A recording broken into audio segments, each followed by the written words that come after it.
Now carbaminohemoglobin is formed, pH is lowered. Okay, these RBCs, they have transported their oxygen to the cells, and they have taken up the carbon dioxide from the cells. So this deoxygenated blood will move towards the heart. Okay, so this deoxygenated blood will move towards the heart, and from the hearts it will move to the lungs through pulmonary arteries. Keep in mind, pulmonary arteries are the only arteries which carry deoxygenated blood. Okay, so pulmonary arteries will take up the deoxygenated blood from the heart to the lungs. Okay, once this deoxygenated blood reaches the lung, the carbon dioxide which is present in this deoxygenated blood should move out of the body. Okay, so how it is going to move out from the body, that we have to see. Okay, see, this carbaminohemoglobin, when it reaches the region where the concentration of carbon dioxide is very low, that is our alveoli. Alveoli, they are rich in oxygen and they have low concentration of carbon dioxide. So because of the natural phenomena, the carbon dioxide will start moving from higher concentration level to lower concentration. Okay, so it will readily dissociate with the hemoglobin, leaving the hemoglobin alone, you can say, and carbon dioxide will,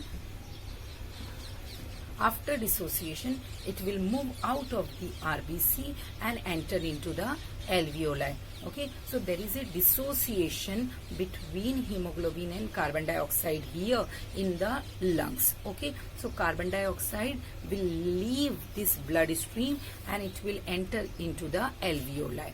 Second thing, what happens here? The concentration of oxygen is very high. The hemoglobin which is formed here or which is left alone here, it will be accepted, or it will start accepting the oxygen. When it will start accepting the oxygen, the hydrogen ions which are accepted by the hemoglobin in the tissues, it will leave the space for oxygen. When it will leave the space for oxygen, oxyhemoglobin will form, and this blood will start becoming oxygenated blood. Okay, leaving the H plus ions alone. Now this H plus ions, first क्या देखा हमने? Dissociation of carbon dioxide. Second क्या हो रहा है यहाँ पर? Association of hemoglobin and oxygen. Now these ions, H plus ions, which are left alone, they will recombine with HCO3 minus ion. ये कहाँ से आ गए अचानक? You remember, you keep this in mind, they were present in the plasma, so they have not left the blood, they were present in the plasma. So as soon as they will reach the area where the carbon dioxide level is low and oxygen level is high, this H plus ions, they will be released and they will recombine we should say, they will recombine with HCO3 minus ions. When they will recombine, what is formed?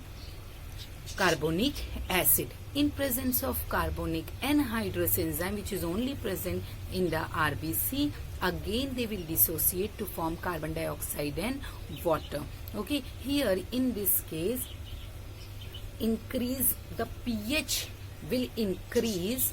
Okay, the pH will increase because H plus ions are again recombining with HCO3 minus ion. So number of H plus ion is decreasing inside the cell.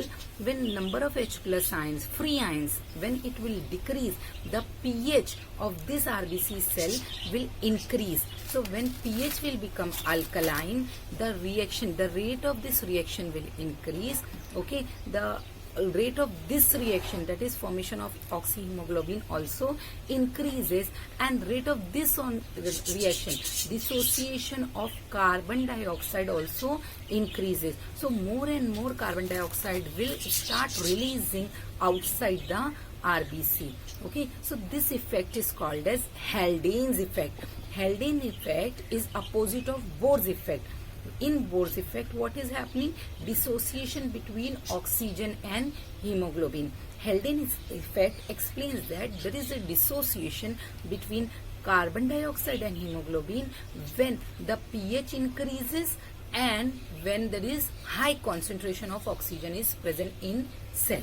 Okay, so this two factors, that is high level of oxygen and increased pH, resulting in the dissociation of carbon dioxide and hemoglobin. When they dissociate, this carbon dioxide is released outside the RBC and they will enter into the alveoli.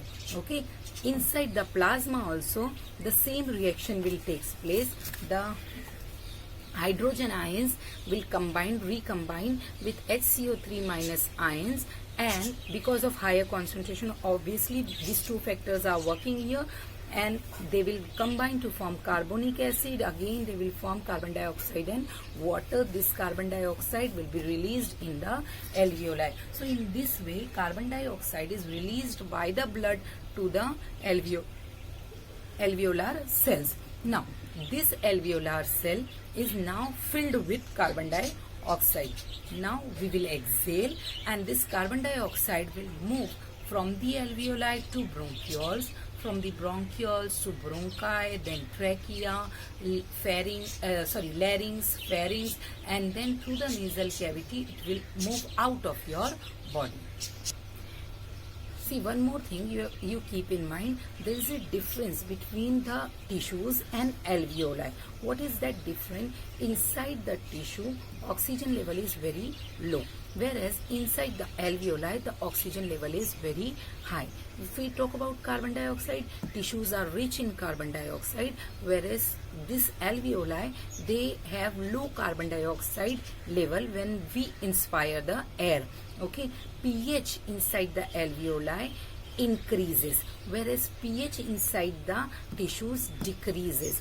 Decrease in pH leads to release of oxygen, whereas increase in pH leads to release of carbon dioxide. Okay, so inside the alveoli we see Haldane's effect, and inside the tissues we see Bohr's effect.